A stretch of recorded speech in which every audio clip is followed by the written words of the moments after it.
Eneo hili si hivyo. Mambo ni matatu. Ladies and gentlemen, good afternoon and welcome back to our channel once again. In this video, I want us to talk about something which happened in Bondo during the burial of Raila Odinga. The reception of Babu Owino. For those who followed that event live or physically, when the name of Babu Owino was mentioned, the crowd cheered widely. Honorable Rosa Buyu Dwase, Honorable Eve Akinyi-Obara, Honorable Beatrice Elachi, Honorable Esther Passaris, Honorable Irene Mayaka, Honorable Babu Owino, Honorable Naika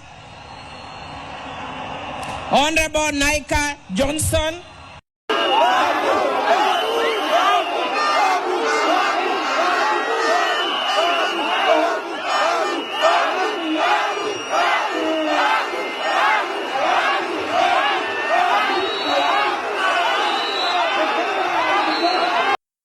and even before Bondo, in Nairobi, the same thing happened.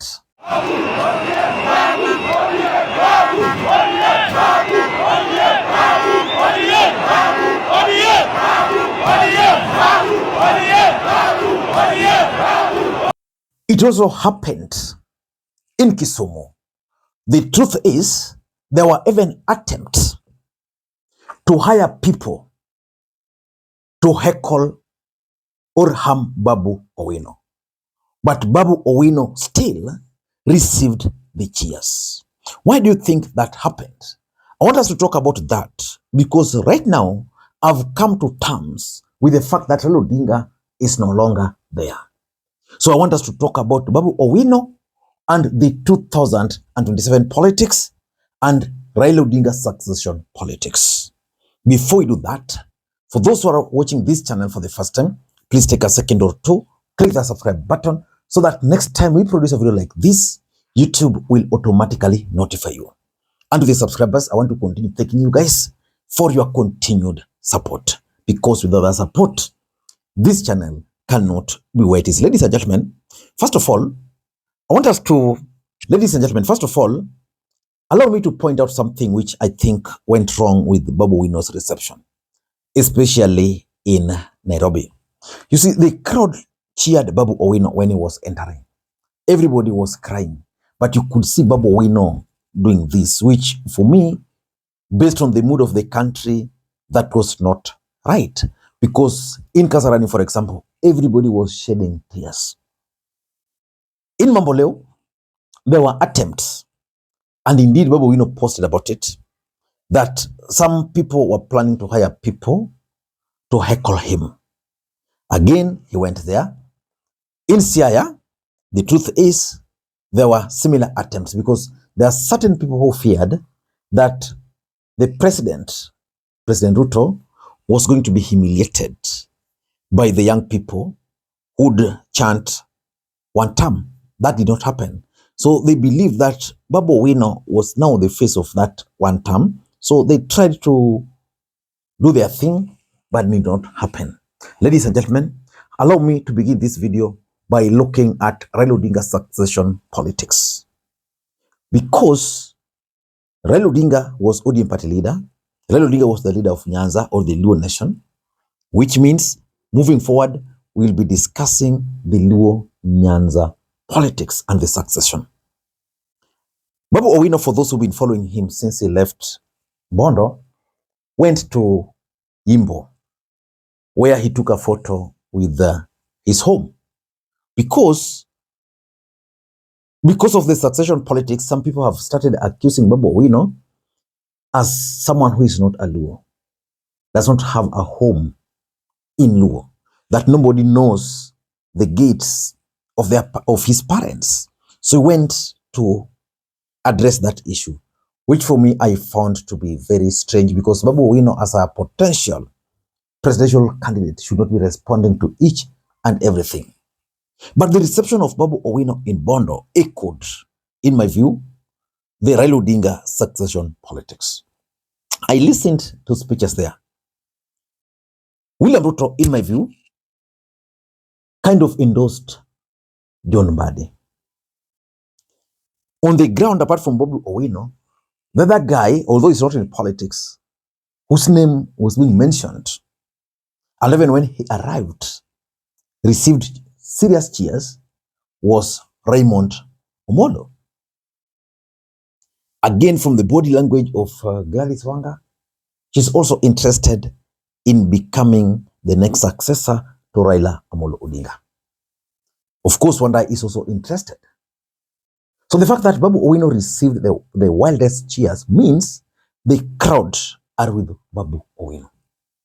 But the biggest question is, can Babu Owino manage this succession politics? Because the challenge he has is that Babu Owino has the people. But a lot of other people strongly believes that he's not managing himself so well, that he needed to brand himself. I want to ask you, apart from Felix Oduor Jalango, which other MP can you say is actually from Luo Nation, is actually behind Babu Owino? The other day I was discussing this story with some friends, and they were like, this is how Raila Odinga also began. The truth is, Raila Odinga began this way, by bolting out of Fort Kenya. I'm not saying Babu Owino should bolt out of ODM, because ODM and Fort Kenya at that time were totally different setups. But the difference is, Raila Odinga had stable people around him. Raila Odinga had Job Omino. He had people like Odenyi Ngure around him. Raila Odinga had people like Dennis Akumu shielding him. Very strong and powerful individuals. I'm looking at Babu Owino, and I strongly believe he lacks such kind of individuals around him. For Babu Owino to succeed politically, he should stop everything he's doing and look for Professor Peter Anyang' Nyong'o to start mentoring him. He should look for those stable individuals.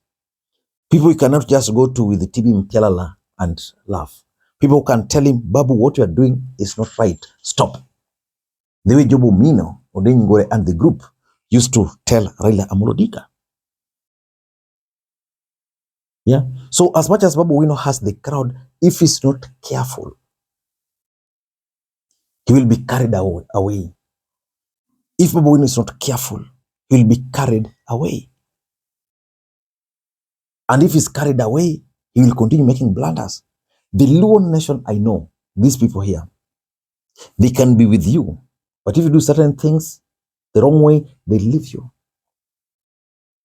So my take is that Babu Owino is in a place right now where he cannot be ignored as far as Raila Odinga's succession politics is concerned.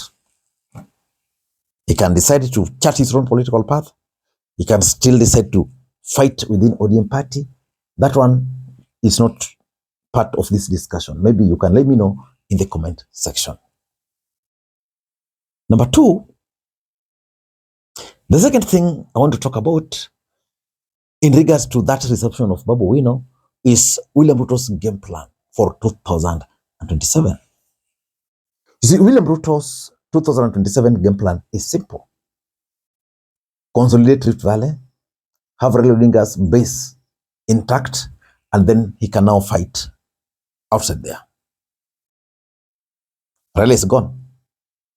So as we speak, William Ruto cannot bank fully on that support of Raila Odinga. So for William Ruto to succeed, he must work very closely with Babu Owino and Edwin Sifuna, because the other group is already with him. So they don't have a problem. So what Ruto should do, and rumors were so high last week that Ruto had reached out to Babu Owino. I'm just saying, if William Ruto is keen on his 2027 game plan, he must have Babu Owino and Edwin Sifuna on his side. Because politics is normally disruptive. The death of Raila Odinga is definitely going to disrupt the political equation in Kenya.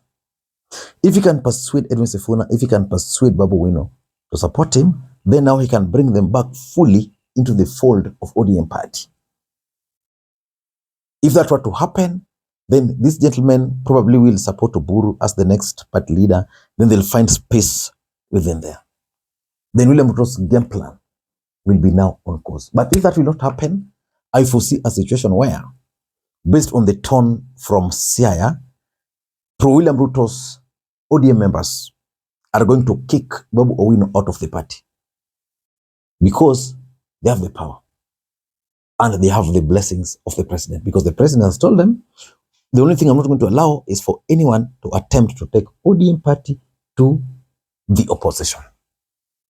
So if you can reach out to Babu Owino, then Babu Owino can really be a valuable player in William Ruto's team. But if that will not happen, shida iko mahali. Number 3 is about the ODM party politics. Let me ask you this simple question. Do you think it's possible for Babu Owino to kick John Mbadi, Gladys Wanga, Hassan Joho from ODM party? Do you think it's possible? It's not possible. So which means Babu Owino must find a way of surviving within ODM party, or he will have to bolt out. And one of the people who will be affected the most by the death of Raila Odinga, in my view, is none other than Babu Owino. Because Babu Owino's game plan for Nairobi is also factoring in Mount Kenya. It was going to be easy for Mount Kenya to rally around Babu if Babu was seen to be opposing Raila Odinga. Remember, there's Sakaja, Aloya, now Babu. So the tribal arithmetics for Nairobi has also changed drastically. I can't even talk about it right now. But Babu Owino must either find a way of working with ODM party, or if he decides, he can bolt out. And lastly, Babu should look at his own future, political future, beyond 2027. So he must play his cards so well. The truth is, Babu Owino is in a position where he can easily lose Nairobi. He can easily win it. So he's in a situation where he can easily win it, he can also easily lose it. So how he's going to play his politics is going to matter a lot.